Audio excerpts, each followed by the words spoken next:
आप देख रहे हैं केवल सच। सोशल मीडिया पे गूगल जो आज के तारीख में एक भगवान बनने का जो कोशिश कर रहा है गूगल, कि हम दुनिया को सब कुछ बताते हैं, तो साइबर अपराध के मामले में साइबर अपराधियों को मदद भी गूगल ही कर रहा है।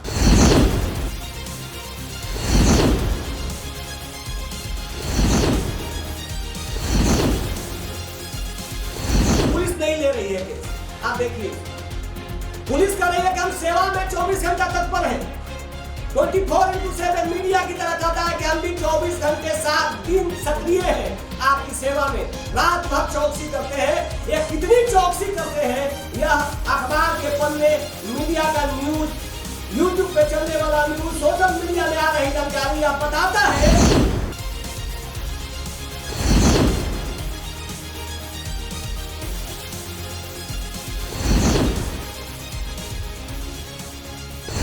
बिहार पुलिस कितना सक्रिय है, देश का पुलिस कितना सक्रिय है, और सक्रिय है अगर कोई तो वह है साइबर अपराधी, जिसके सामने ये पुलिस वाले बौना है। State bank, Punjab national bank, Canara bank, Indian bank, कोई भी बैंक कैसे खाता खुल रहा है फर्जी? क्या आधार कार्ड लिंक नहीं है इससे?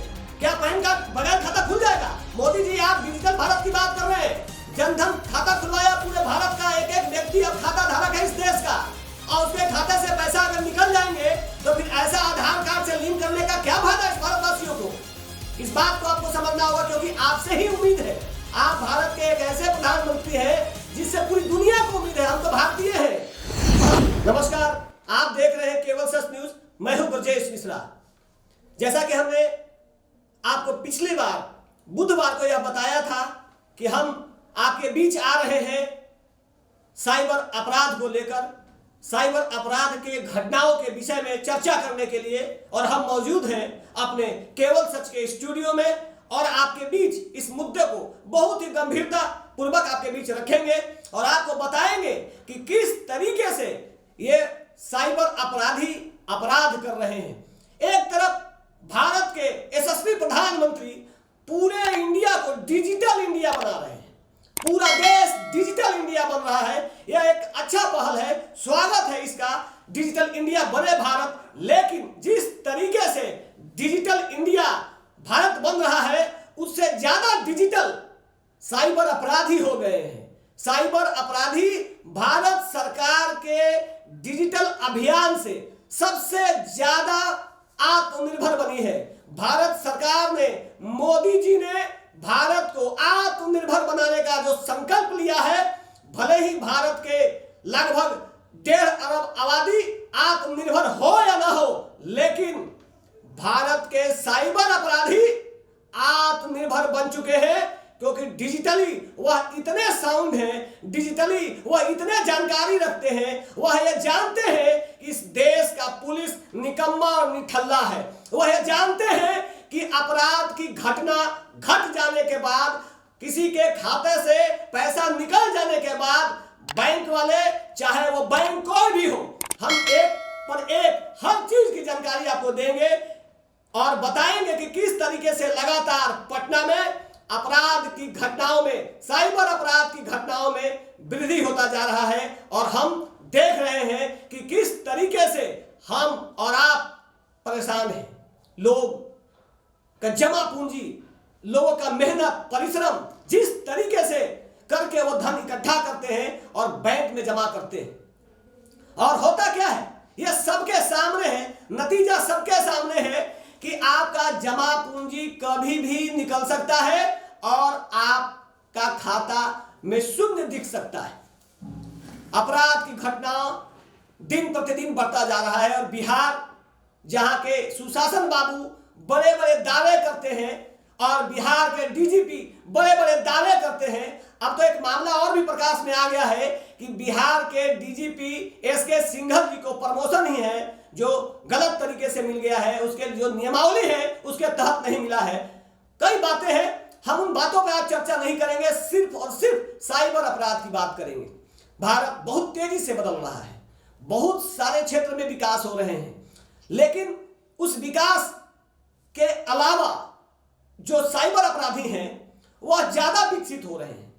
कहा जाता है, बल्कि कई फिल्में बन चुकी हैं, झारखंड जो शेड्यूल ट्राइब एरिया कहलाता है, आदिवासी क्षेत्र कहलाता है, काफी पिछड़ा हुआ क्षेत्र कहलाता है, ऐसी बातें कही जाती हैं। पर आपने जामताड़ा का नाम सुना होगा। जामताड़ा भले ही नाम सुनने पे बड़ा अजीब सा लगता हो, बड़ा ही विचित्र सा लगता हो कि ये आदिवासी का क्षेत्र है, लेकिन जामताड़ा में इतने शातिर, इतने काबिल, इतना डिजिटली साउंड लोग रहते हैं कि आपके पॉकेट के एटीएम का नंबर कब गायब कर ले और आपके खाता से कब पैसा निकाल ले आपको पता भी नहीं चलेगा। एक तरफ प्रचार चल रहा है सोशल मीडिया के बढ़ते प्रभाव का, सोशल मीडिया पर आपका दबदबा जिस तरीके से बढ़ता जा रहा है, और इसी का फायदा डिजिटल इंडिया में डिजिटल साइबर अपराधी उठा रहे हैं। आज कोई ऐसा व्यक्ति नहीं है जो डिजिटली अपने पास ना हो, वो डिजिटल ना हो, चाहे वो रिक्शा वाला हो, ठेला वाला हो, खोंचा वाला हो, हर कोई ऑनलाइन पेमेंट की बात करने लगा है।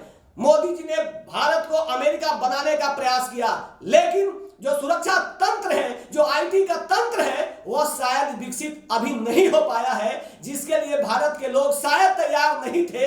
लेकिन जिस तरीके से सरकार ने ऑनलाइन पेमेंट का जो व्यवस्था बनाया है, जिस तरीके से व्यवस्था बनी है, इसका स्वागत है। लेकिन इसके साथ साथ ऑनलाइन पेमेंट के सुरक्षा के विषय में उतनी महत्वपूर्ण जानकारी आम लोगों तक नहीं है, जिसके वजह से हर भारतीय कभी न कभी साइबर अपराधी के टारगेट पर आ जाते हैं और उनका रुपया उनके खाते से निकल जाता है। आप सोचिए, गौर से सोचिएगा, कोरोना का काल, यह कोरोना काल जो 2 साल कोरोना के संक्रमण के काल में बच्चा मोबाइल का इस्तेमाल कर रहा है। हर बच्चा ऑनलाइन पढ़ने के कारण बच्चा इस्तेमाल कर रहा है और हर तकनीक से वाकिफ है। और यही कोरोना के संक्रमण में आत्मनिर्भर भारत बनने के दिशा में साइबर अपराधियों ने एक बड़ा ही बेहतरीन अपना फील्ड बनाया कि किस तरीके से लोगों के खाते से पैसे उड़ा लिए जाए, क्योंकि उनको पता है कि थाने वाले उनकी बात 2-4 दिन के बाद सुनेंगे। थाने वाले जब तक कार्रवाई करेंगे, जब तक बैंक अंकुश लगा पाएगा उस साइबर अपराधी के अकाउंट पर, तब तक वह पैसा बाहर निकल चुका होगा और उनको पकड़ने में काफी लंबा समय लगेगा। क्योंकि यह भारतीय पुलिस जो है, जो विभिन्न राज्यों में अलग अलग नाम से जानी जाती है, उसकी लीला अपरंपार है, उसकी लीला अपरंपार है। कई मुद्दे हैं, इस बात को समझिए। सोशल मीडिया पे आप फेसबुक अकाउंट रखते ही हैं, कोई ऐसा व्यक्ति नहीं है, कुछ लोग भले ही आज भी डिजिटल इंडिया में अपना कदम ना रखे हो, लेकिन मैक्सिमम लोग, अधिकांशतः लोग डिजिटल भारत में प्रवेश कर चुके हैं। और हर व्यक्ति जिसके पास एंड्रॉयड मोबाइल है, वह फेसबुक पर है, व्हाट्सएप पर है, ट्विटर पे है, इंस्टाग्राम पे है, मैसेंजर पे है, टेलीग्राम पे है, और अब तो बहुत तेजी से प्रचार हो रहा है कू पर भी आपको शामिल करने का। और इसी माध्यम को जितना तेजी से भारत सरकार तेजी से डिजिटल भारत बनाने की दिशा में लग रहा है, बहुत तेजी से काम कर रहा है, उससे 2 गुना तीव्र गति से ये साइबर अपराधी अपना अपराध का अंजाम दे रहे हैं। और बिल्कुल आराम से, जिस तरीके से नीरव मोदी, विजय माल्या, मोहित चौकसी जैसे लोग आराम से फरार हैं और उन पर कोई नकेल नहीं कसा जा सकता, ठीक उसी तरीके से यह लोग भारत में रहकर भारत के लोगों को उनके ही खाते से पैसा उड़ा ले रहे हैं। क्या इसमें सिर्फ साइबर अपराधी ही जिम्मेवार? कई बातें हैं, हम वो बताएंगे। आप समझिए कि किस तरीके से आपकी गोपनीय जानकारी ले लेकर हमने निकाला है, बहुत सारा मटेरियल यहाँ निकाला है, रखा है, ताकि हम आपको बताएं कि किस तरीके से काम हो रहे हैं, किस तरीके से काम हो रहा है। आपने देखा होगा कि अब केवाईसी हो रहा है खाते में। पहले झूठ साझ हो सकता था बैंक में, लेकिन जब से मोदी जी आए हैं तब से पारदर्शिता भी आई है, ईमानदारी भी बढ़ी है बैंकों में। लेकिन बैंक कर्मी के स्वभाव में, बैंक के पदाधिकारियों के कार्यशैली में, पुलिस के कार्य प्रणाली में कोई फर्क नहीं पड़ा है। वह जस के तस हैं। उनको क्या फर्क पड़ता है कि उनके बैंक के खाता धारक के पैसे से कौन पैसा निकाल रहा है, उनको इससे क्या मतलब है। बल्कि कई ऐसे मामले भी प्रकाश में आए हैं जिसमें बैंक के पदाधिकारी और कर्मचारियों की मिलीभगत भी सामने आई है और यही कारण है कि उनको फ्रॉड किए गए अपराधियों के द्वारा पैसे को उनको जुर्माने के रूप में भरना पड़ा है। कई पदाधिकारी, कई कर्मचारी निलंबित हुए हैं, ऐसी बातें भी सामने आई है। ये आंकड़ा आया है। आप समझिए कि केवाईसी कराने के लिए आपको बार बार बताया जाएगा, केवाईसी आपको कराना है, आपका केवाईसी नहीं है, आपका ये नहीं है, आपका वो नहीं है। आपको किसी न किसी तरीके से जालसाज आपको ब्लॉक करने का धमकी देंगे कि आपका खाता ब्लॉक हो जाएगा और आपको इस तरीके से गुमराह करते हैं कि आप कहीं ना कहीं झांसे में चले आएंगे। आप समझते होंगे पूरा देश का एक वर्ग ब्राह्मणों पर यह आरोप लगाता है, साधु संतों पर यह आरोप लगाता है कि यह लोग तंत्र विद्या से लोगों को सम्मोहित कर लेते हैं, उनको अपने मन की बात जानने के लिए भीतर चले आते हैं। कई बातें होती हैं, आरोप लगता है कि मंत्रों से लोगों को अपने कब्जे में बस में किया जा सकता है। ठीक उसी तरीके से साइबर अपराधी भारतीय मानसिकता को जानते हैं, बहुत करीब से पढ़ा है उन्होंने भारतीय मानसिकता को और इसी मानसिकता को ध्यान में रखकर वह बड़े ही तकनीक से, जिस तरीके से डिजिटल इंडिया अपना डेवलपमेंट कर रहा है अपने डिजिटल क्षेत्र में, अपराधी भी उस डिजिटल उपकरण का, तकनीक का पूरा इस्तेमाल करके वह सामने वाला व्यक्ति का जो मोबाइल चला रहा है, कंप्यूटर चला रहा है, विभिन्न यंत्रों से जुड़ा हुआ है, इलेक्ट्रॉनिक यंत्रों से उनका ब्रेन हैक कर लेता है। ब्रेन हैक इस तरीके से कर लेता है क्योंकि आप किसी सेवा में कर रहे हैं, किसी सरकारी सेवा में नौकरी कर रहे हो, पदाधिकारी हो, कर्मचारी हो, किसी वर्ग के कर्मचारी हो, आप अपने सेवा से जो फुर्सत के क्षण निकलते हैं, चाहे आप किसी क्षेत्र के हो, पत्रकारिता के हो, विधायिका के हो, कार्यपालिका के हो या न्यायपालिका के, ये साइबर अपराधी किसी को नहीं छोड़े। इन्होंने सबको टारगेट किया है पारी पारी करके और यह बताया है कि भारत का पुलिस व्यवस्था, बैंकिंग प्रणाली, आईटी सेक्टर कितना आज भी लाचार, बेबस, असहाय, बिल्कुल निराधार, जो बड़ी बड़ी बातें कही जाती हैं टेलीविजन के न्यूज के माध्यम से, अखबारों के माध्यम से, सच इससे बिल्कुल इतर है। आप समझते तब तक आपके खाता से पैसा निकल जाएगा। हमने आपको बताया कि अभी कोरोना के जांच के फर्जी कॉल आ रहे हैं कि आपने बूस्टर लगाया है या नहीं आया है। फ्री रिचार्ज और कैशबुक कॉल, मैसेज से आपके साथ हो रहा है घटना, ओलेक्स के फर्जी नंबरों से हो रहा है, फर्जी कस्टमर केयर से हो रहा है, लोन माफी कॉल के मैसेज के नाम पे हो रहा है, फर्जी सोशल मीडिया प्रोफाइल से हो रहा है। यह बातें आपको कहीं ना कहीं आप जुड़े हुए हैं इनसे, सबको पता है कि आप कहीं ना कहीं चला रहे हैं। ये तकनीक का युग है, संचार क्रांति का युग है और हर व्यक्ति खुद को अपडेट रखना चाहता है और इसी अपडेट रखने के चक्कर में साइबर अपराधियों के चंगुल में फंस जाता है क्योंकि अपराधी पर नकेल कसने का अभी तक कोई मजबूत सिस्टम नहीं बना है, कोई मजबूत सिस्टम नहीं है और इसका फायदा उठा रहे हैं। और आज के इस समय में मोदी जी ने जो कैशलेस इंडिया बनाने का संकल्प लिया, तो साइबर अपराधियों ने यह संकल्प लिया कि हम लोग अकाउंटलेस कर देंगे, लोगों के खाता से पैसा ही खत्म कर देंगे, शून्य कर देंगे और शायद उसमें वो सफल भी हो रहे हैं। आजकल हर व्यक्ति अपने काम में व्यस्त है, वो ज्यादा से ज्यादा ऑनलाइन ट्रांजेक्शन पे बात करने लगा है, टेक्नोलॉजी का फायदा लेने लगा है और ऑनलाइन क्लासेज होने लगे हैं, मीटिंग्स होने लगी है। तो इसका फायदा साइबर अपराधियों ने बहुत तकनीक से दिखाया, बहुत उठाया कि हम किसी भी तरीके से लोगों को अपने जाल में फंसा सकते हैं। जैसे पहले एक शिकारी था ना, दाना डाला और चिड़िया आई, जाल में फंस गई। ठीक उसी तरीके से यहाँ पे दाना नहीं डाला जाता, यहाँ डर दिखाया जाता है। वो अभी तब जब मोदी जैसा विशाल हृदय का व्यक्ति, जो भारत के ईमानदारी के लिए जाना जाता है, अपनी चौकसी के लिए जाना जाता है और उन्होंने कई बार, हजारों बार अपने मंच से कहा है कि हम चौकीदार हैं। अगर हमारा देश का चौकीदार इतना वफादार है तो फिर यह साइबर अपराधी पर नकेल क्यों नहीं कसा जा रहा?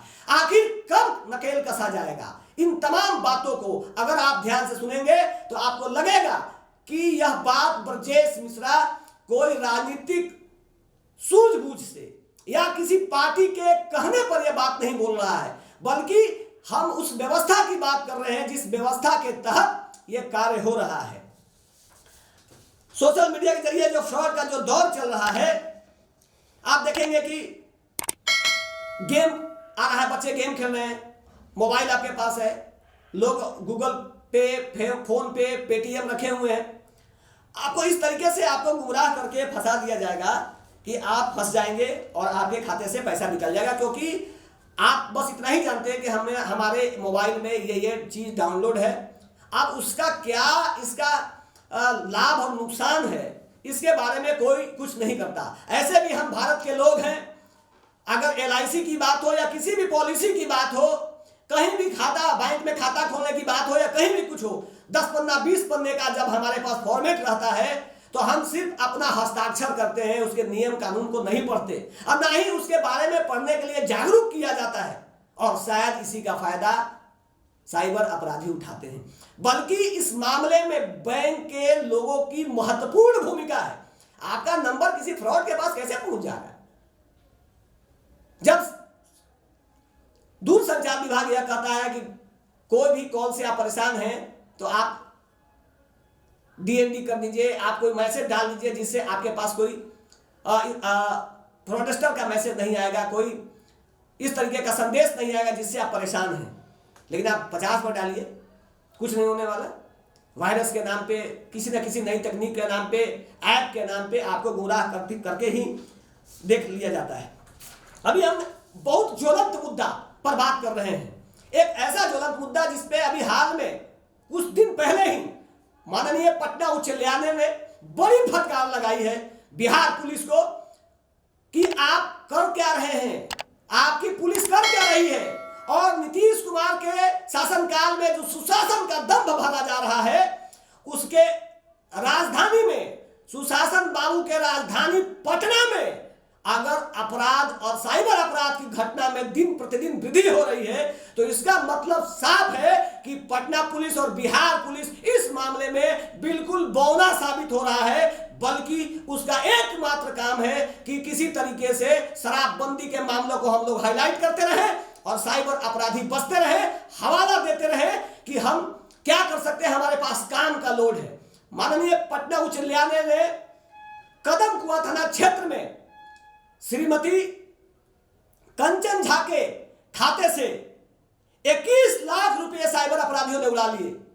21 लाख रुपए श्रीमती कंचन झा के खाते से निकाल लिए गए और जब वह कदम कुआं थाना जाती हैं और FIR दर्ज करना चाहती हैं तो उनको बहला फुसला कर या किसी तरीके से गुमराह करके उनको हटा दिया जाता है। जब वह माननीय उच्च न्यायालय पटना में याचिका दर्ज करती हैं तब जाकर यह मामला प्रकाश में आता है। आप जरा गौर से सोचिए कि राजधानी पटना पुलिस का आलम क्या है। पटना पुलिस क्यों नहीं, या बिहार पुलिस या कोई भी थाना हो, कोई भी जिला हो, बिहार का हर जिला में, हर थाने में पता नहीं है कोई ऊपर से आदेश है या फिर कोई सोची समझी साजिश है कि FIR तुरंत नहीं करना है और उसके बाद FIR अगर हो भी गया तो आपको FIR उस दिन नहीं मिलेगा। आप इस बात को गांठ बांध लीजिए कि अगर आपने FIR कर दिया है तो आपको उस दिन FIR की कॉपी नहीं मिलेगी। इस तरीके का वातावरण बनाया जा रहा है। 21 लाख रुपया किसी के खाते से निकल जाए तो क्या स्थिति हो सकती है आप समझ सकते हैं। अगर खाता से बिहार के DGP का, मुख्यमंत्री का निकल जाए तब समझ में आएगा कि साइबर अपराधी बिहार में कितना कारगर है। भले ही बड़े से बड़े IPS अधिकारी, DSP, ASP, थानेदार, अब तक कई लोग सोशल मीडिया पे सक्रिय हैं, बड़ी बड़ी बात करते हैं, बड़े बड़े दावे करते हैं, बड़े बड़े दिखावे करते हैं, लेकिन साइबर अपराधी पर नकेल कसने में आज भी वह निष्फल है। आज भी उनको सफलता सही ढंग से नहीं मिल रहा है। भगवान भरोसे कोई साइबर अपराधी पकड़ में आ गया तो अलग बात है। भारत सरकार के श्रम मंत्रालय के एक अधिकारी, जो PF में एक अधिकारी हैं, कंकड़बाग थाना क्षेत्र में रहते हैं, उनके खाते से एक बहुत ही बेहतरीन ढंग से उनके ब्रेन को हैक करके, आप समझिएगा इस बात को गंभीरता से लीजिएगा कि किस तरीके से एक व्यक्ति के साथ एक साइबर अपराधी बैंक के गलती के कारण स्टेट बैंक ऑफ इंडिया के लापरवाही के कारण उसके खाते से 1,97,360 रुपए निकाल लिए जाते हैं और बैंक के सेहत पर कोई असर ही नहीं पड़ता, बल्कि बैंक का मैनेजर दांत खिसोड़ता है और कहता है कि हम इस पर देखते हैं, विचार करते हैं। हुआ यूं, यह मामला श्रम विभाग के पीएफ ऑफिस के एक अधिकारी का है, जिन्होंने जियो मोबाइल पे रिचार्ज कराने के लिए 719 रुपए का रिचार्ज कराने के लिए उन्होंने ऑनलाइन जो आजकल नेट बैंकिंग है, उस नेट बैंकिंग के माध्यम से इन्होंने अपना 719 रुपए का रिचार्ज कराया। किसी कारणवश वह रिचार्ज नहीं हो पाया और स्टेट बैंक की तरफ से एक मैसेज आया कि 7 दिनों के अंदर आपका पैसा वापस कर दिया जाएगा। 7 दिन के बाद जब यह पैसा वापस नहीं हुआ तो इन्होंने फोन किया एसबीआई को, एसबीआई के कस्टमर केयर को फोन किया, जो गूगल पे एसबीआई का लोगो लगा हुआ पर फोन किया, और फोन जब उन्होंने किया तो फोन नहीं उठा, तो उधर से फिर थोड़ी देर के बाद कॉल आता है, यह कहा जाता है कि हम स्टेट बैंक से दीपक कुमार बोल रहे हैं। अब आप कोई भी ग्राहक यह कैसे समझेगा कि मैंने स्टेट बैंक को फोन किया है तो कोई फ्रॉड हमको फोन करेगा? स्टेट बैंक आजकल गूगल सारी दुनिया की जानकारी बताता है, हर व्यक्ति गूगल के माध्यम से किसी भी पते पे पहुंच रहा है। ठीक शायद गूगल के माध्यम से हर फ्रॉड, जो साइबर फ्रॉड हैं, वो ग्राहक तक पहुंच रहे हैं। और इस बीच में जो बिचौलिए की भूमिका निभाने वाला जो बैंक है, वह बिल्कुल निकम्मा की तरह चुपचाप शांति से बैठा है और सिर्फ लोगों को गुमराह कर सकता है, बड़ी बड़ी बातें करता है कि आप यह मत बताइए, वह मत बताइए। लेकिन स्टेट बैंक का आईटी सेल क्या करता है, इस विषय पर भी हम आपको बताएंगे, क्योंकि हमने सूचना के अधिकार अधिनियम के तहत उनसे बात की, जानकारी ली, तो बताया कुछ और जा रहा है। कंकड़बाग थाने में जब 719 रुपए वापस नहीं हुए, दीपक कुमार ने कॉल करके यह कहा कि हम स्टेट बैंक से बोल रहे हैं, और स्टेट बैंक के बात सुनने के बाद श्रम विभाग के अधिकारी ने उनकी बात को सुना, पता नहीं उनको किस तरीके से उनका ब्रेन हैक कर लिया गया और उनको एनीडेस्क एप्लीकेशन लोड करवाया गया कि आपको एनीडेस्क एप्लीकेशन के माध्यम से आपका पैसा वापस हो जाएगा, क्योंकि आप नेट बैंकिंग चलाते हैं। और अब उसी में उनको गुमराह करके एनीडेस्क एप्लीकेशन लोड करने के बाद आपको यह पता होगा, बहुत से लोग आज भी नहीं जानते हैं कि एनीडेस्क एप्लीकेशन है क्या। बहुत से लोगों को क्या मालूम और जरूरत क्या है हर चीज जानने की। डिजिटल इंडिया कहने से भारत डिजिटल नहीं होगा। आज भी इस देश की आधी से ज्यादा आबादी बेरोजगारी और गरीबी लाचारी में जिंदगी जी रही है, वो डिजिटल इंडिया के बारे में नहीं समझ सकती। और जो पदाधिकारी, जो कर्मचारी जो 8 घंटे सेवा कर रहे हैं और 2-4 घंटे उनको आने और जाने में लगता है, जो 14 घंटा का परिश्रम कर रहा है, उसके पास इतना फुर्सत नहीं है कि वो एनीडेस्क के विषय में समझे। अगर वो इतना ही समझना चाहता और इतना ही समझ सकता तो वो किसी भी विभाग का पदाधिकारी और किसी भी विभाग का कर्मचारी होने की जगह पे वो आईटी का इंजीनियर बन जाता, आईटी एक्सपर्ट बन जाता, नौकरी थोड़ी करता। लेकिन गुमराह करने का एक नया तरीका, जिसको बैंक को जागरूक करना चाहिए। रिजर्व बैंक को जागरूकता फैलाने के लिए बड़ी बड़ी बातें कही जाती है और कई मैसेज भी आता है ताकि लोगों को सतर्क किया जा सके, और बहुत मामले में लोग सतर्क हो भी रहे हैं। लेकिन जितना सतर्क हो रहे हैं उससे ज्यादा तेजी से कुछ नया नया तकनीक लाया जा रहा है, नई नई तकनीक से उनको फंसाया जा रहा है। और 719 रुपए वापस तो नहीं हुए, एनीडेस्क के माध्यम से उनका पूरी जानकारी अपने मोबाइल पे इकट्ठा कर ली गई और उनके खाते से 1,97,360 रुपए निकाल लिए गए। उसी समय जब उनके खाते पे एक मैसेज आया, तुरंत उन्होंने अपना जो इंस्टॉल कर लिया, जो एनीडेस्क था उसको अनइंस्टॉल किया, और जैसे ही यह मामला जब लिखा पैसा निकल गया, तुरंत उन्होंने बैंक को सूचना दिया और बैंक से अपना खाता बंद करने के लिए कहा, एटीएम सब वगैरह ब्लॉक करने के लिए कहा। उसी समय थाने को सूचना दी गई और उसी दिन रात में भारत सरकार के गृह मंत्रालय के साइबर सेल को भी सूचना दी गई, बल्कि लिखित एप्लीकेशन भी दर्ज कर दिया गया कि इस तरह से घटना घटी है। और 17 तारीख को यह कांड दर्ज होता है। कंकड़बाग थाना कांड संख्या 57/2022, कांड संख्या 57/2022, 17/1/2022, जिसके आईओ है मुकेश कुमार। और आज 17/1/2022 और अब 17/3/2022, लगभग 2 महीने होने को हैं। नतीजा शून्य, कुछ भी नहीं। बात करने पर यह पता चलता है कि काम का लोड है, मेरे ऊपर बहुत सारा लोड है, इस वजह से हम बहुत ज्यादा कुछ नहीं कर पा रहे हैं। अगर बिहार पुलिस के पास अगर केसों की संख्या ज्यादा हो रही है और उनके पास पदाधिकारी नहीं है, तो फिर ये झूठा ड्रामा सुशासन लाने का कब तक चलेगा? कब तक ये झूठा स्वांग रचाते रहेंगे? और आज तक किसी भी तरह की कोई जानकारी पुलिस के द्वारा नहीं दी गई कि आपके 57/2022 के मामले में क्या हुआ। हम खैर इस मुद्दे पर नहीं ज्यादा जाएंगे, क्योंकि एक ही व्यक्ति का नहीं बल्कि एनीडेस्क एप्लीकेशन के नाम पे इसी पत्रकार नगर थाना क्षेत्र में 67,000 रुपए की निकासी कर ली गई। 12 फरवरी 2022 को 67,000 रुपए के निकासी मुन्ना चौक के रहने वाले सिविल इंजीनियर ऋषि कुमार को। यह साइबर अपराधी किसी ठेला वाले रिक्शा वाले को टारगेट नहीं करते। उनको पता है कि इनके पास फंड नहीं है, इनके पास पैसा नहीं है, और जो नौकरी करने वाले लोग हैं जिनकी सैलरी अकाउंट से चला जाता है पैसा, और आजकल हर एंड्रॉयड मोबाइल में 2 सिम रखने का जो आदत लगा दिया नई टेक्नोलॉजी ने, डिजिटल इंडिया ने, कि एक ही मोबाइल में 2 सिम रहेगा, और इसी का फायदा संभवतः लोग उठा रहे हैं। साइबर अपराधी बहुत बेहतरीन ढंग से, चूंकि वह पुलिस से भी मिला हुआ है, बैंक से भी मिला हुआ है, और काफी जानकारी एकत्रित करता है, और तभी जाकर टारगेट करता है कि किनको किस तरीके से शिकार बनाना है। जब इस तरीके के फ्रॉड होने लगेंगे तो कैसे बनेगा डिजिटल भारत? अब आप सोचिए कि एक किताब दुकानदार के खाते से 32,000 रुपए की निकासी हो गई। साइबर अपराधियों ने किताब दुकानदार मृत्युंजय कुमार के खाते से 32,000 रुपए की निकासी कर ली। यह गर्दनीबाग के यारपुर थाना क्षेत्र का मामला है। इस तरीके से कंकड़बाग थाने में एक और मामला दर्ज हुआ है। जब नया ताजा तरीन घटनाओं के बारे में बात कर रहे हैं, बहुत पुराना घटना लेके बात नहीं कर रहे, उन छोटी छोटी बातों को लेकर आपके पास आए हैं। सिर्फ पटना के आसपास की बात कर रहे हैं, राजधानी पटना का, पूरे बिहार का, बिहार के सभी क्षेत्र का यही आलम है, बल्कि पूरे देश का यही आलम है। और कंकड़बाग थाने में क्रेडिट कार्ड वेरिफिकेशन का नाम पर फोन आया और 4,68,000 रुपए निकाल लिए गए। 4,68,000 रुपए निकाल लिए गए। अब आप समझिए कि क्या हो क्या रहा है। और आजकल जैसे आपको कहा जाता है कि आप अपना ओटीपी मत बताइए, आप अपना कार्ड का एक्सपायरी डेट का नंबर मत बताइए, आप अपना डेट ऑफ बर्थ मत बताइए।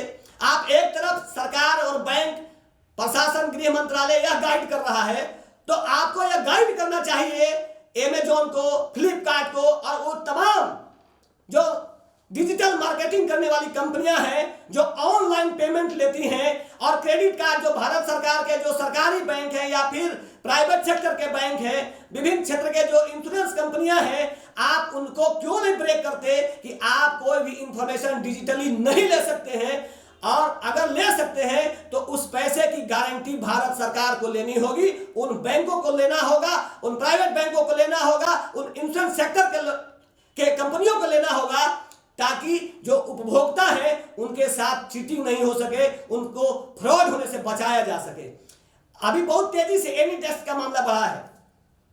पीरबहोर थाना क्षेत्र में भी, पटना के 3-4 थाना का मैंने नाम बताया, एनीडेस्क ऐप डाउनलोड कराकर 1,37,000 रुपए की निकासी हो गई। गरिमा कुमारी के खाते से 1,37,000 की निकासी हो गई। केस दर्ज हो गया थाने में, नतीजा शून्य। रिकवरी कब होगा? भगवान भरोसे। अब आप सोचिए कि आप एटीएम कार्ड लेते हैं बैंक से, आप सरकारी बैंक में खाता ना खुलवाए तो कहां खुलवाए? आप लोग पोस्ट ऑफिस में खाता नहीं खुलवाए तो कहां खुलवाए? अगर आप, जब हमारे सरकारी सेवा में इतना तंत्र हमारा कमजोर होगा, तो इसका फायदा साइबर अपराधी उठाएंगे। एटीएम कार्ड बदल कर खाते से 18,000 की निकासी हो गई। एटीएम कार्ड कैसे बदल सकता है भाई? कैसे एटीएम कार्ड बदल रहा है? इस पर बैंक को गंभीरता से सोचना चाहिए कि नहीं सोचना चाहिए। और इस मामले में अगर आप ईमानदारी से देखेंगे तो भारत का आरबीआई के बाद दूसरा सबसे बड़ा बैंक अगर कोई है तो वह है स्टेट बैंक ऑफ इंडिया। और इनके कर्मचारी और इनके पदाधिकारी के मन इतने बढ़े हुए हैं कि ये भरपेट अपने ग्राहकों से बात तक नहीं करते, उनकी समस्या को सुनना तक नहीं चाहते, ये खुद को चेयरमैन से कम नहीं समझते। और यही कारण है कि स्टेट बैंक ऑफ इंडिया के ग्राहकों के साथ इस तरह की घटना ज्यादा घटित हो रही है। वैसे कोई बैंक अछूता नहीं है, सब बैंक में घटना हो रही है, लेकिन चूंकि स्टेट बैंक हर जगह मौजूद है, हर जगह पे इसका ब्रांच है और हर लोग, हर परिवार, भारत का हर एक परिवार निश्चित तौर पे स्टेट बैंक ऑफ इंडिया का खाता धारक है और उसके साथ इस तरीके का अपराध हो रहा है और स्टेट बैंक ऑफ इंडिया चुप है, यह एक बड़ा ही शर्मनाक और चिंता का विषय है। आप अब सोचिए कि ये लोग, साइबर अपराधी के लोग, सिविलियन और पदाधिकारी के साथ साथ बीएसएफ के अधिकारी से भी फ्रॉड कर लेते हैं। और अभी पटना के बेली रोड में, आप समझिए, पटना के बेली रोड में पिलर नंबर 4 के पास महिमा मंदिर के नजदीक अंबेडकर पथ के रहने वाले पवन कुमार के खाते से 40,000 रुपए की निकासी कर ली और जो बीएसएफ के अधिकारी हैं श्रीकांत शर्मा ने बताया, बातचीत के दौरान संचालक को झांसे में लिया, खाता में पहली बार 30,000 फिर 10,000 रुपए की निकासी कर ली।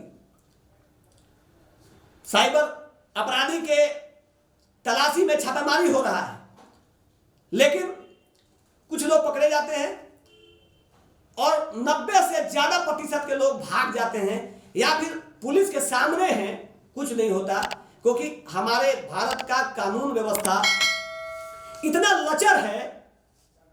आप जिसके विषय में सोचेंगे समझेंगे तो बड़ा विचित्र लगे। ये थाना, ये पुलिस, जो थाना है बिहार का, कोई थाना हो या कोई भी थाना हो, उस थाना को, थाना प्रभारी को यह मालूम ही नहीं कि साइबर अपराध की धारा 66, साइबर क्राइम के धारा 66 निरस्त कर दिया गया है, लेकिन पुलिस को मालूम ही नहीं है, इसलिए यह धारा लगाना भूल जाते हैं।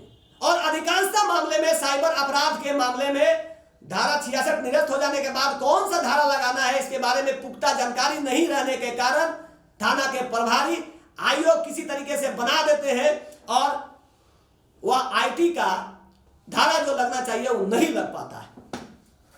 सबसे बड़ी बात है कि एफआईआर कराने में आपको नानी याद करा देते हैं लोग। साइबर अपराधी जितना कम समय में पैसा हड़प लेते हैं किसी भी खाता धारक के अकाउंट से, क्योंकि सब कुछ डिजिटल है भैया।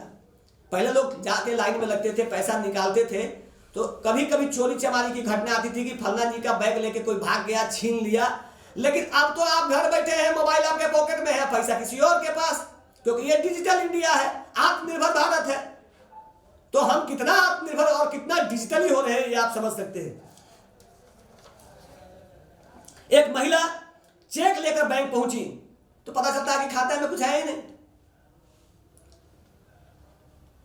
अस्पताल में 10,000 रुपए महीने पर काम करने वाली एक महिला के खाते से साइबर साथियों द्वारा 50,000 रुपए निकालने का भी मामला सामने आया है।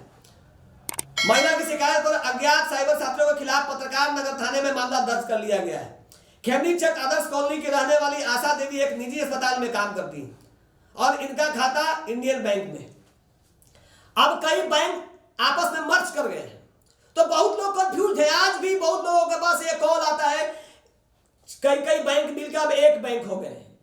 तो कोई मदर बैंक था, उसके साथ जो मर्ज किया, कई बातें आप खाता धारक से पूछ के किसी न किसी तरीके से, कितना लोग समझेंगे कि बैंक वाला फोन कर रहा है कि फ्रॉडस्टर कर रहा है, फ्रॉड कर रहा है, आखिर ये कौन बताएगा।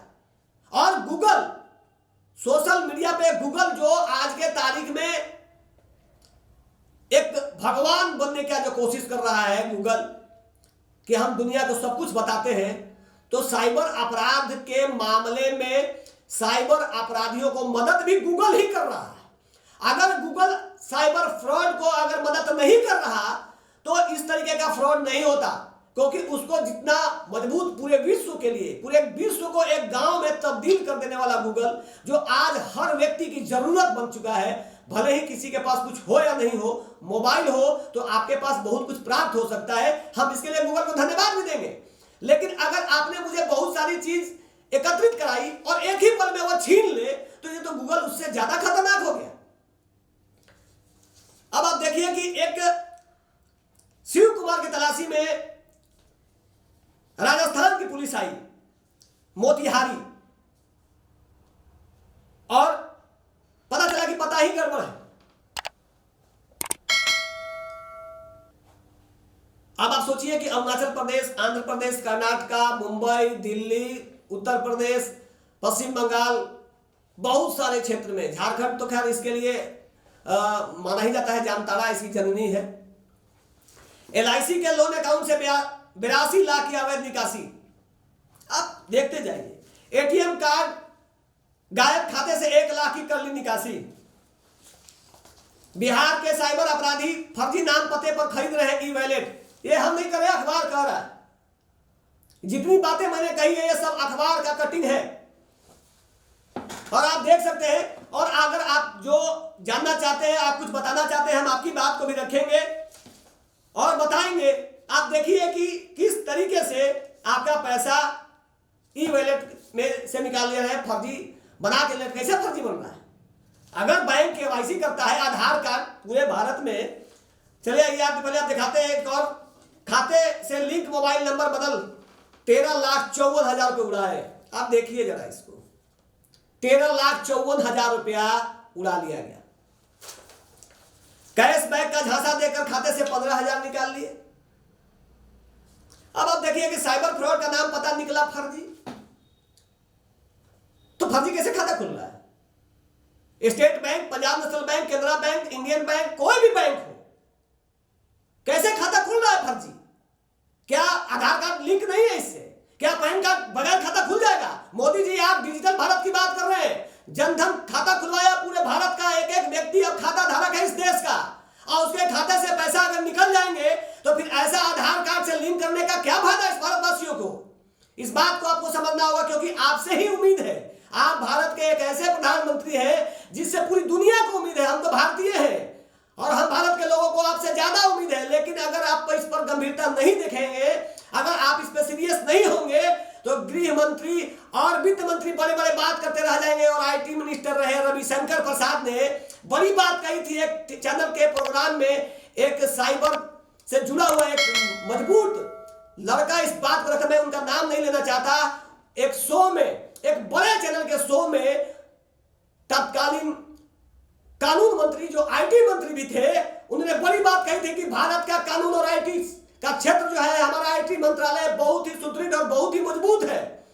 क्या मजबूत है वो दिख रहा है। और शायद नरेंद्र मोदी जी को इस बात को लगा होगा कि कहीं ना कहीं रविशंकर प्रसाद इस मामले में गुमराह कर रहे हैं। और आप नतीजा देख सकते हैं कि आज रविशंकर जी ना ही कोई मंत्री है और उनकी बातें कहां तक सच थी वो अब दिखने लगा है। अब आप देखिए, अरुणाचल में फर्जी कंपनी खोलकर 17 करोड़ की ठगी करने वाला को गिरफ्तार किया है। खैर पुलिस ने एक काम किया, साइबर अपराधियों के 6 बैंक खाते फ्रीज दिखाने के लिए नौकरी का झांसा देकर छात्र से डॉक्यूमेंट लिया, उसी से खुलवा लिया खाता, ATM कार्ड भी लिया। पुलिस नहीं ले रही है केस। आप देखिए इसको, पुलिस कह रही है कि हम सेवा में 24 घंटा तत्पर हैं, 24/7 मीडिया की तरह कहता है कि हम भी 24 घंटे 7 दिन सक्रिय हैं आपकी सेवा में, रात भर चौकसी करते हैं। यह कितनी चौकसी करते हैं, यह अखबार के पन्ने, मीडिया का न्यूज, यूट्यूब पे चलने वाला न्यूज, सोशल मीडिया में आ रही जानकारी यह बताता है कि बिहार पुलिस कितना सक्रिय है, देश का पुलिस कितना सक्रिय है। और सक्रिय है अगर कोई तो वह है साइबर अपराधी, जिसके सामने ये पुलिस वाले बौना है। एक मामला और था, यह है सरकार का विभाग का, ये चिट्ठा है सरकार के श्रम नियोजन भवन का, जिसमें कोतवाली थाने में 60/2021 एक मामला दर्ज हुआ था, 5/2/2021 कोतवाली थाने में, और इसको एक पदाधिकारी ने दर्ज कराया था। मैं विशेष इसके बारे में नहीं बोलूंगा, क्योंकि यह विदेश में नौकरी लगाने के नाम पर यहाँ के लोगों से साइबर अपराध करता था।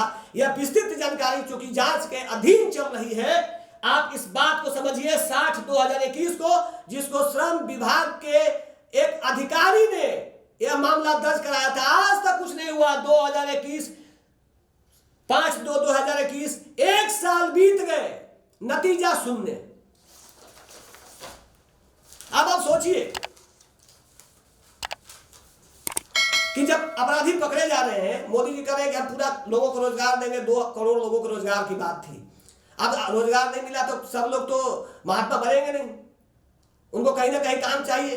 पढ़े लिखे लोग हैं, इंटेलिजेंट लोग हैं, तो सबके सब पकौड़ा तो तलेंगे नहीं। तो कुछ लोगों ने अपना क्षेत्र को बनाया साइबर का, और कि जिस तरीके से भारत डिजिटल बन रहा है तो हम भी डिजिटली रोजगार में आएंगे, लेकिन उन्होंने रास्ता गलत चुना है और वह लोगों को गुमराह कर रहे हैं। साइबर अपराधी ने कहा नौकरी नहीं मिली तो करने लगा फ्रॉड। पटना, वैशाली समेत 5 जिलों में इनका नेटवर्क है इन जनाब का। अब आप समझ लीजिए कि कोई बिहार का 40 पुलिस मुख्यालय जिला जो बढ़ के अब संभवतः 44 हो गया है और 38 प्रशासनिक जिला, 534 प्रखंड, कोई भी अछूता नहीं है साइबर अपराध से। हर किसी न किसी के खाते से प्रत्येक दिन किसी न किसी को चूना लगाया जा रहा है।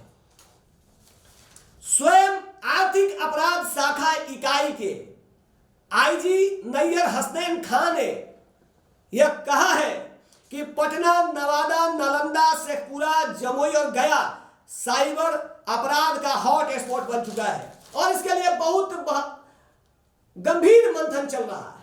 हमने कई सवाल इस पर किए हैं और हमारे सवाल पर 17/1/2022 के बाद जब हमने इस मामले को पूरा गंभीरता से लिया, तब जाकर जब हमने बिहार पुलिस के संज्ञान में बहुत सारी बातें दी, तब जाकर ये धीरे धीरे मामला तीव्र पकड़ने लगा है, गति पकड़ने लगा है, क्योंकि हम लोग कई मुद्दा पर काम कर रहे हैं और बात कर रहे हैं कि किस तरीके से इस पर नियंत्रण किया जा सके।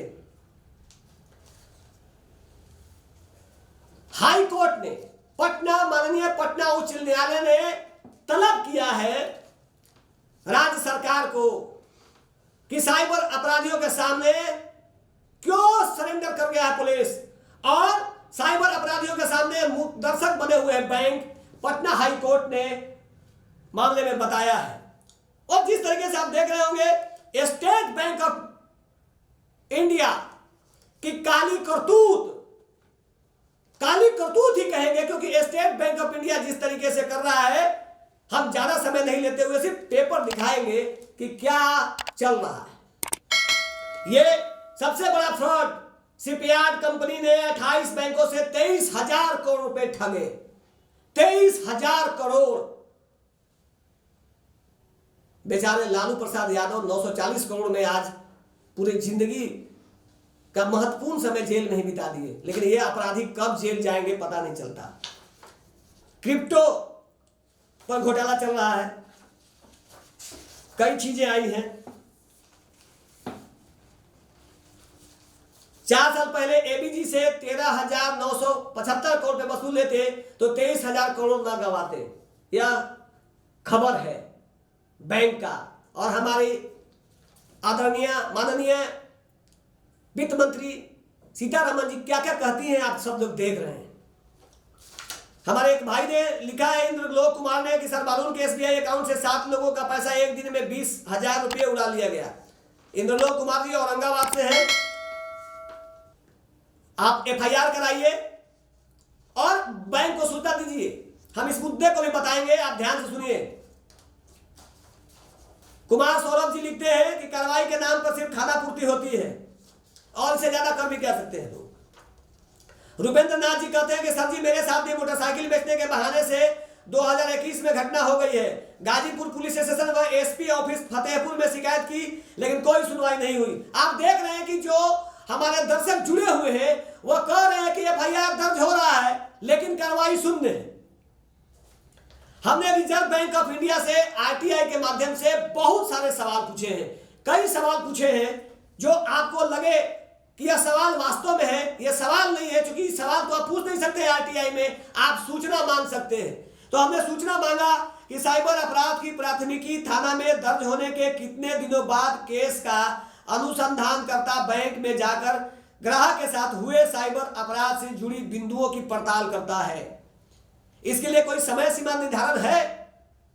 हमने यह सूचना 7/2/2022 को पूछी थी, 7/2/2022 को। और कई सवाल हमने पूछे थे, सूचना मांगी थी कि किसी भी बैंक के खाता धारक से साइबर फ्रॉड होने के बाद ग्राहक के द्वारा सूचना मिलने एवं प्राथमिकी दर्ज होने के कितने घंटा या दिन बाद बैंक अपने ग्राहक जिसके साथ फ्रॉड हुआ है का रुपया वापस करता है।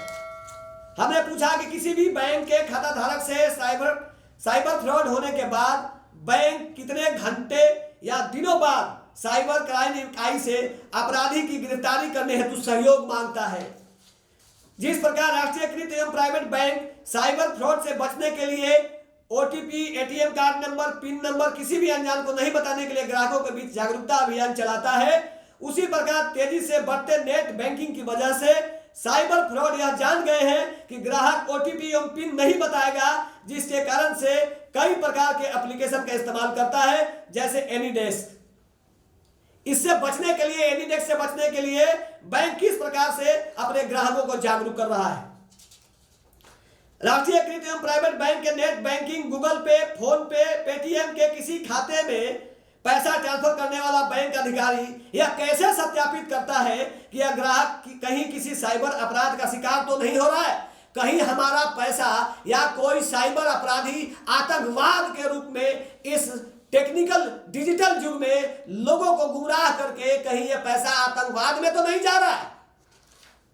राष्ट्रीयकृत प्राइवेट बैंक के नेट बैंकिंग, एटीएम कार्ड इस्तेमाल करने वाले खाता धारक, गूगल पे एवं फोन पे, पेटीएम खाता धारक एवं उसके खाते में जमा राशि का इंश्योरेंस बैंक करती है या नहीं। राष्ट्रीयकृत एवं प्राइवेट बैंक से नेट बैंकिंग खाता धारक के खाते से फ्रॉड करके किसी भी गेटवे अकाउंट पर रुपया ट्रांसफर कर लिया जाता है। जिस बैंक के खाते से रुपया ट्रांसफर हुआ और जिस लाभुक के खाते में पैसा गया, उस खाता धारक की जांच बैंक करता है कि नहीं और उसका केवाईसी के साथ खाता खुला है या नहीं। राष्ट्रीयकृत बैंक एवं प्राइवेट बैंक में बिना केवाईसी के नेट बैंकिंग, बचत खाता, चालू खाता, गेटवे अकाउंट खुल सकता है। जिस ग्राहक के खाते से रुपया किसी अन्य के खाते में जाता है, वह लाभुक का पूर्ण विवरण जानने का अधिकारी है या नहीं कि पैसा किसके खाते में गया और वह कौन है और उसका खाता संख्या क्या है। सभी राष्ट्रीयकृत एवं प्राइवेट बैंक 50,000 रुपया के चेक का भुगतान खाता धारक के मोबाइल पर फोन करके कंफर्म करता है। वैसे में 2 लाख का भुगतान या उससे ऊपर का भुगतान किसी के खाते में नेट बैंकिंग के द्वारा हो रहा है, क्या उसके मोबाइल पे कंफर्म करके फोन करके पूछा जाता है?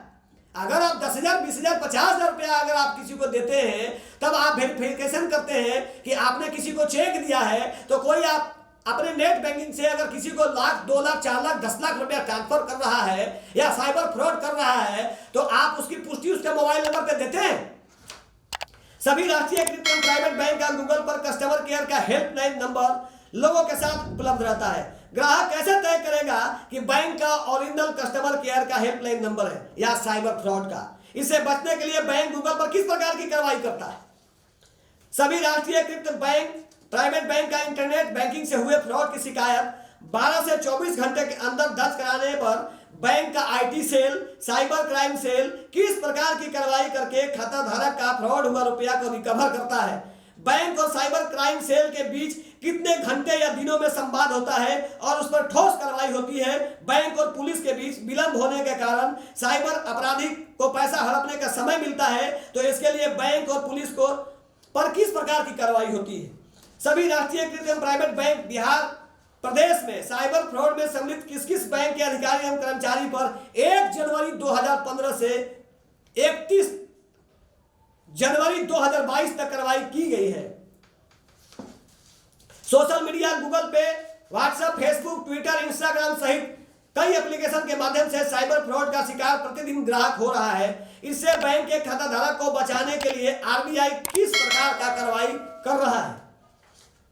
1 जनवरी 2015 से 31 जनवरी 2022 तक कितने ग्राहकों के साथ साइबर फ्रॉड हुए और कितने ग्राहकों का पैसा आरबीआई ने वापस करवाया का पूर्ण जानकारी हमने मांगा। आपको यह सुनकर आश्चर्य होगा, इसका जवाब 1 महीना बीत गए अभी तक नहीं आया है।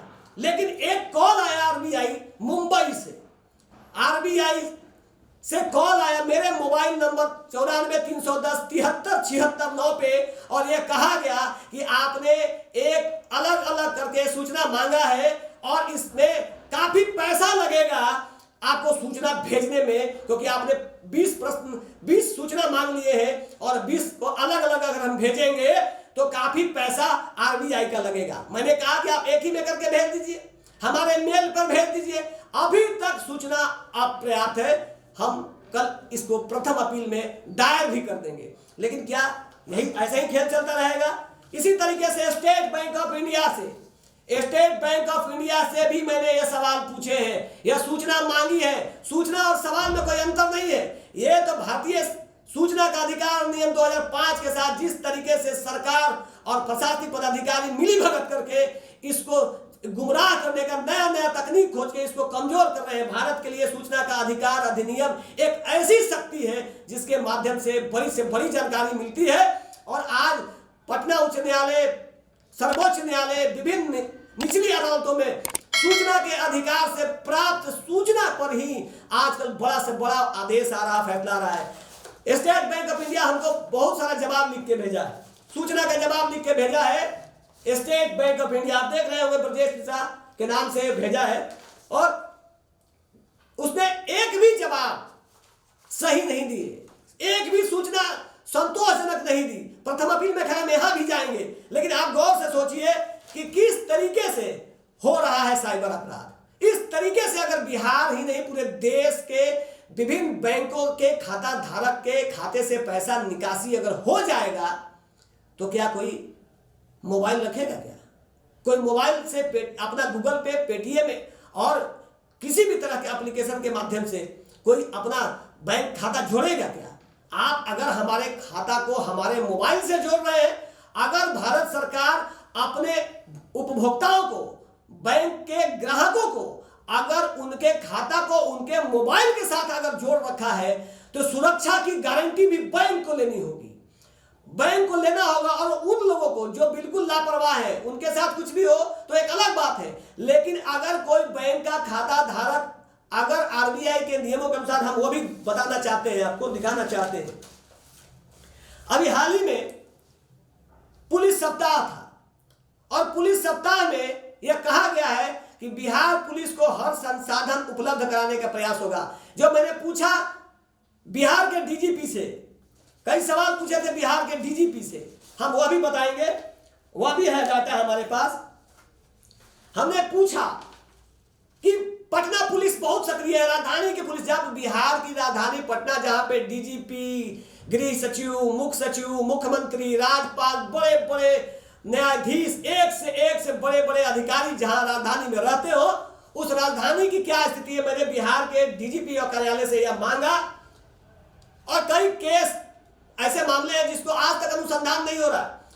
2019 में 19/5/2019 को लोकसभा का चुनाव था, एक मामला हम लोगों ने कंकड़बाग थाने में दर्ज कराया, कंकड़बाग थाना कांड संख्या 476/2019।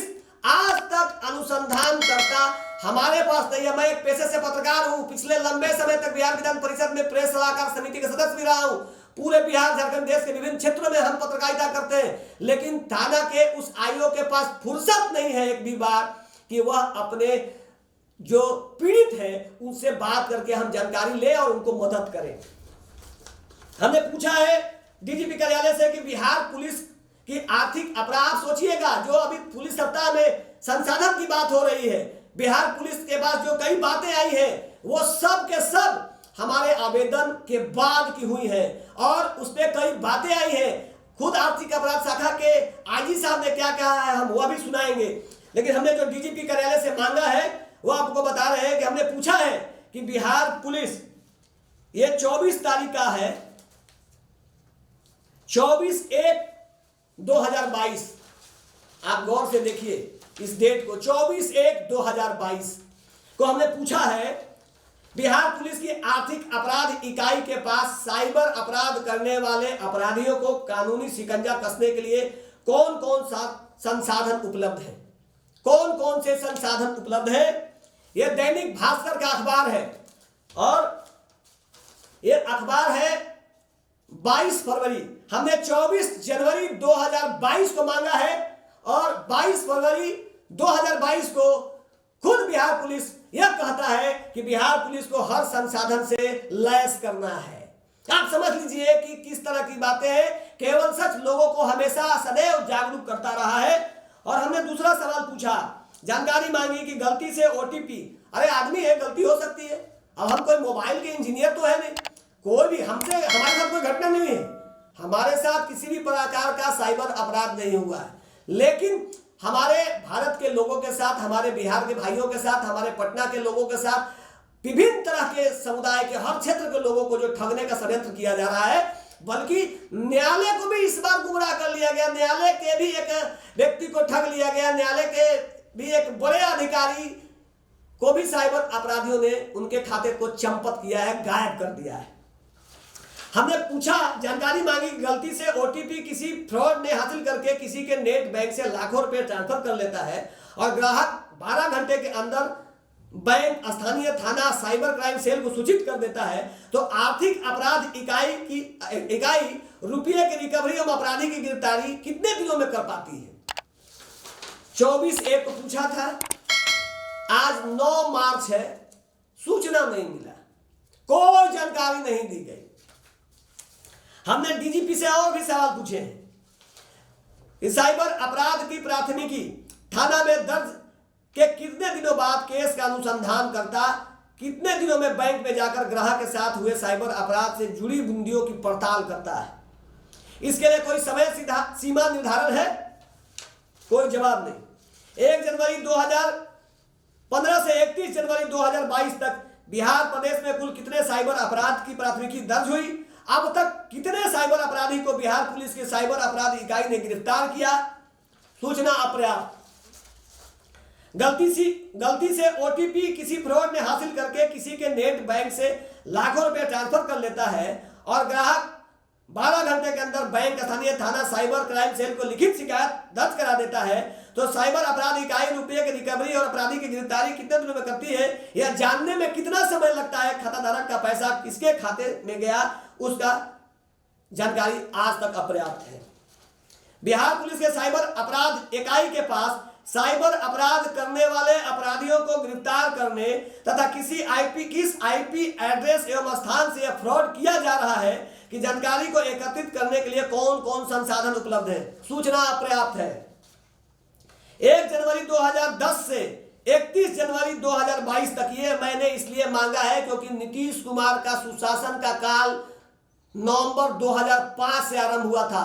5 साल में बिहार पुलिस ने अपनी छवि मजबूत की थी, अपराधियों को सलाखों के पीछे धकेला था, जब अभयानंद जैसे डीजीपी मजबूती से काम कर रहे थे और उनके समय में ही यह आर्थिक अपराध इकाई शाखा का गठन हुआ था। और जितनी ताकत और मुस्तैदी के साथ बिहार पुलिस काम कर रही थी, 2010 के बाद स्थिति क्या है यह सब आप जानते हैं।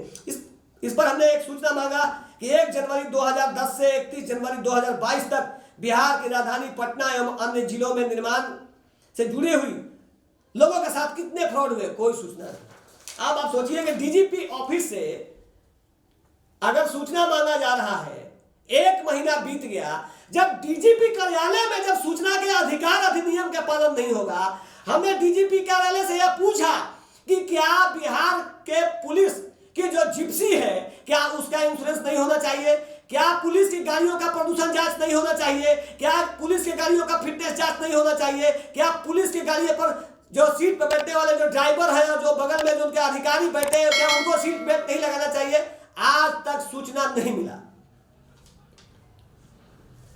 चंडीगढ़ की पुलिस पटना सिटी आई और एक को पकड़ा, जिसमें चौक थानाध्यक्ष गौरी शंकर गुप्ता ने सहयोग किया और एक अपराधी पकड़ा गया जो चंडीगढ़ के साथ अपराध किया था। अब आप इस अखबार को पढ़िए, इस अखबार को पढ़िए और आप देखिए, आपने पढ़ा भी होगा, स्मरण होगा, हो सकता है कि आप भूल गए हो क्योंकि हर व्यक्ति काम में व्यस्त है। साइबर गैंग का सरगना नवादा का विकास माह में 2 करोड़ से अधिक की करता था ठगी। 2 करोड़ रुपया का प्रत्येक महीना में ठगी करता है। अब आप जरा सोचिए, और पुलिस बिल्कुल शांति से बैठा हुआ है, उसको सिर्फ शराब पकड़ना है क्योंकि नीतीश जी का आदेश है, माननीय मुख्यमंत्री का आदेश है, सिर्फ और सिर्फ शराबी को पकड़ो। माफिया तो पकड़े ही नहीं जा रहे। एक आध लोग जानबूझ के षड्यंत्र के तहत यह एक व्यवसाय चलाने के लिए किया जा रहा है। और शायद इसी वजह से माननीय पटना उच्च न्यायालय ने हड़काया बिहार पुलिस को कि साइबर अपराधियों की धरपकड़ तेज करने पर हाईकोर्ट ने निर्देश दिया, तब जाके थोड़ा बहुत तेजी हो रहा है। अब आप जरा सोचिए एक बात और बताएं कि आप चिंता ना करें, और क्योंकि अब आपके आर्थिक अपराध शाखा के जो आईजी हैं नैयर हसनैन खान ने स्पष्ट कहा है कि बहुत से थाना प्रभारी साइबर फ्रॉड के मामले में आईटी की धारा नहीं लगाते। उन्होंने कहा है, चिंता जताई है कि साइबर अपराधी के खिलाफ जो भी मामले दर्ज हो रहे हैं उसमें आईटी एक्ट नहीं लगाए जा रहे हैं, जिसके कारण अपराधी आसानी से छूट जा रहे हैं, जिस वजह से अब साइबर अपराधों के केस में आईटी एक्ट अवश्य लगाने का निर्देश दिया गया है। ये नैयर हसनैन खान जो अभी आईजी हैं आर्थिक अपराध शाखा इकाई के, उन्होंने स्वीकार किया है कि एफआईआर दर्ज करने में लोग परेशान करते हैं। जानकारी मिली है कि तुरंत एफआईआर दर्ज नहीं होता, 2 दिन 3 दिन लग जाते हैं, और आरबीआई का गाइडलाइन कुछ और कहता है।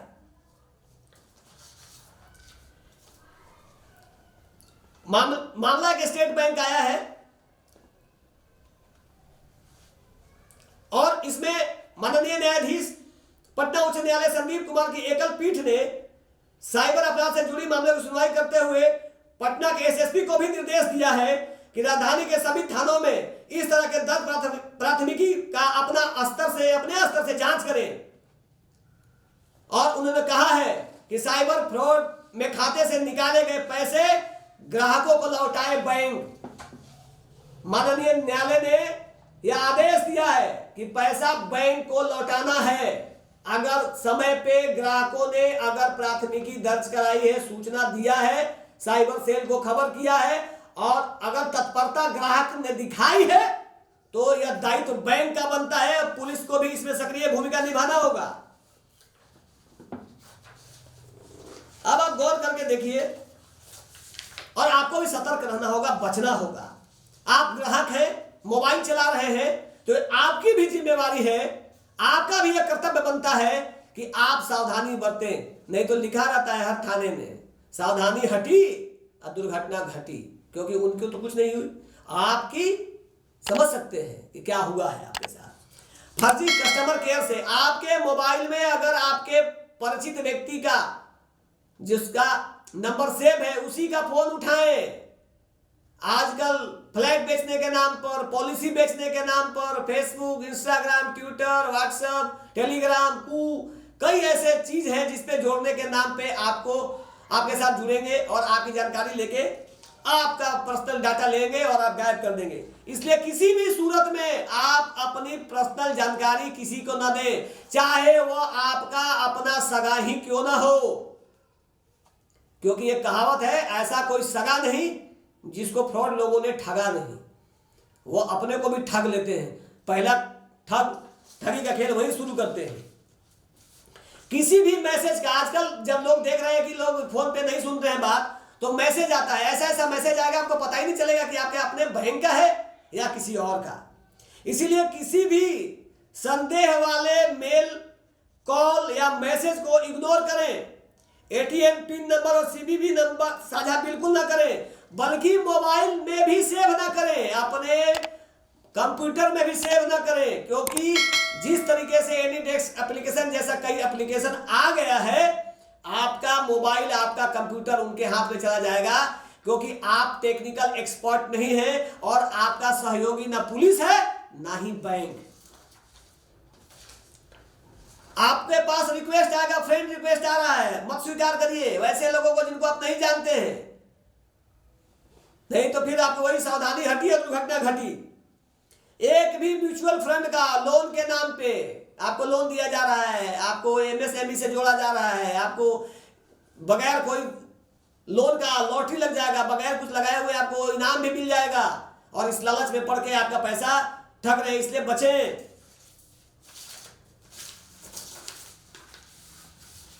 आपको हम बताना चाहते हैं कि बैंक ने कहा है, रिजर्व बैंक ने स्पष्ट तौर पे कहा है कि साइबर धोखाधड़ी होने के 72 घंटे के भीतर अगर शिकायत करते हैं तो बैंक आपका पैसा वापस कराएगा, यह रिजर्व बैंक कहता है।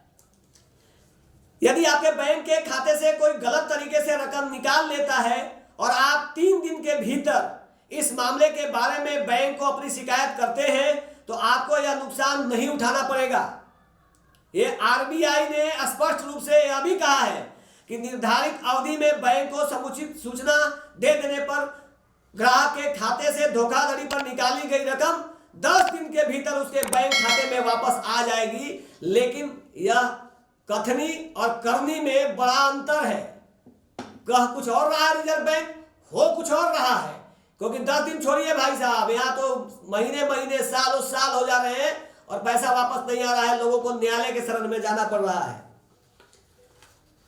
अभी माननीय पटना उच्च न्यायालय काफी गंभीर है इस मामले को लेकर और माननीय पटना उच्च न्यायालय ने साइबर क्राइम की एफआईआर नहीं तो थाने पर अवमानना का केस करने का भी निर्देश जारी किया है और कहा है कि कोई कोताही बर्दाश्त नहीं की जाएगी। कोई भी थाना प्रभारी हो, अगर आपके साथ फ्रॉड हुआ है, आप ग्राहक है किसी बैंक के, आप डरिए मत थाना प्रभारी से।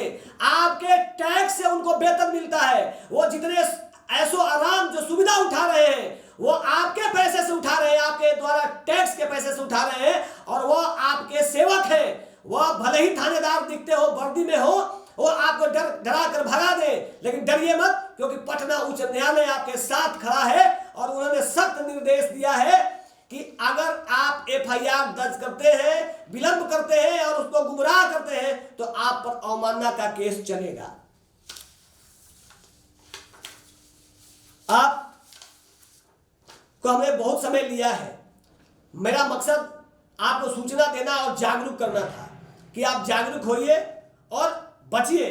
किसी भी सूरत में अपना debit credit card number, CVV number, account number, OTP, internet banking का आईडी पासवर्ड या किसी भी तरीके का एप्लीकेशन अपने मोबाइल में जिसकी जानकारी आपको नहीं है कृपया नहीं रखें।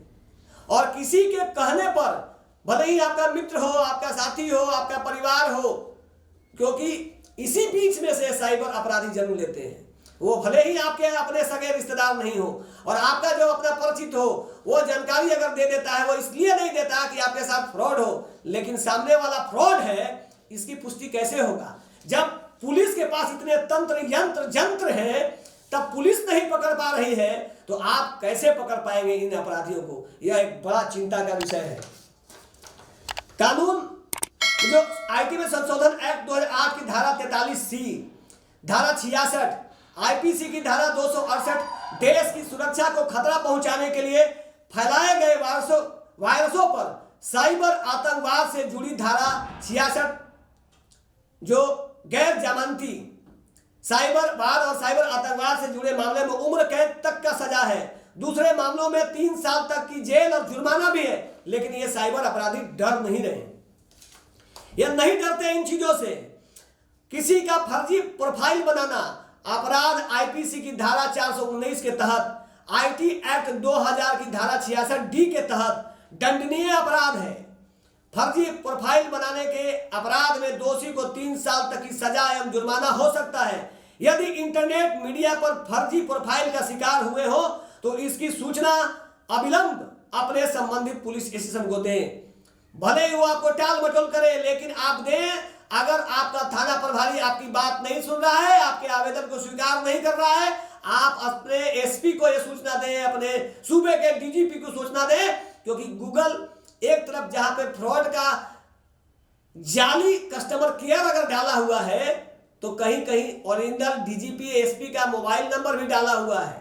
इसलिए गूगल के अच्छे और बुरे दोनों पहलू को हम लोग को ध्यान में रखना है, क्योंकि शिक्षा आपको समझना है कि हमारे लिए कितना उपयोगी है और हमारे लिए कितना नुकसानदायक। किसी का फर्जी प्रोफाइल आप समझ लीजिए बनाना भी एक दंडनीय अपराध है, क्योंकि जो साइबर अपराधी है आपको एनीडेक्स एप्लीकेशन लोड करके अपने नाम से खाता बना लेते हैं और अपने नाम से खाता खोल के आपके ही नाम पर भी खाता खोल लेंगे और आपके ही खाते से दूसरे जगह ट्रांसफर कर देंगे, ताकि अगर पकड़ने में आए ताकि पुलिस को अनुसंधान करने में काफी विलंब हो वैसे भी पुलिस कितनी सक्रिय है और कितनी काबिल है यह किसी से छुपा नहीं है, यह आप जानते हैं। गूगल पर सही गलत नंबर या वेबसाइट पर अंतर कैसे करें, आप इस विषय को समझें। साइबर अपराधी सोशल मीडिया पर लोगों की शिकायतों पर नजर रखते हैं। अगर आप सोशल मीडिया पर अगर शिकायत कहीं दर्ज करते हैं तो उनकी पूरी पैनी नजर आए, क्योंकि वो आईटी एक्सपर्ट है, उनके जो सरगना है वो आईटी एक्सपर्ट है और वह लोग काफी जानकारी रखते हैं और काफी संसाधनों से लैस हैं और वो इनबॉक्स में कस्टमर केयर बनाकर अपना फ्रॉड नंबर दे सकते हैं। ऐसे फ्रॉड से बचें। अगर आपको किसी भी तरह की परेशानी लगता हो, अगर आपको कहीं भी शंका लगता हो या आपको कहीं भी लगता हो कि यह नंबर कहां से आ गया, कैसे आ गया, तो आप सीधे अपने बैंक में जाइए और बैंक में जाकर सीधा संवाद करिए। अगर नहीं किया तो जय जय श्री राम हो जाएगा, क्योंकि जय श्री राम कहने से राम मंदिर तो बन सकता है, साइबर अपराधी नहीं पकड़े जाएंगे। जय जय श्री राम कहने से राम मंदिर बन रहा है, यह खुशी का पहल है। लेकिन भगवान श्री राम से प्रार्थना है कि कुछ सुबुद्धि सरकार को भी दे, गृह मंत्रालय को भी दे, पुलिस विभाग को भी दे, बैंक को भी दे, ताकि इन फ्रॉड करने वाले अपराधियों से इस भारत की भोली भाली जनता को बचाया जा सके। अभी आपने सुना, देखा और आपको एक अंतिम जानकारी देते हुए हम अपनी बात को विराम देंगे अपने अगले एपिसोड के लिए, कि जो हम लोग हेल्पलाइन नंबर पे जो सूचना दर्ज करते थे आपराधिक, जो साइबर अपराधी घटना होने के बाद 155260 पर जो देते थे सूचना, अब उसकी जगह पे 1930 साइबर क्राइम सेल का ये हेल्प नंबर है। हेल्पलाइन नंबर जो पहले 155260 था, अब उसकी जगह पे 1930 हो गया है। यह जारी किया गया helpline number cyber crime cell की तरफ से। और आप बचिए, सावधानी से बचिए।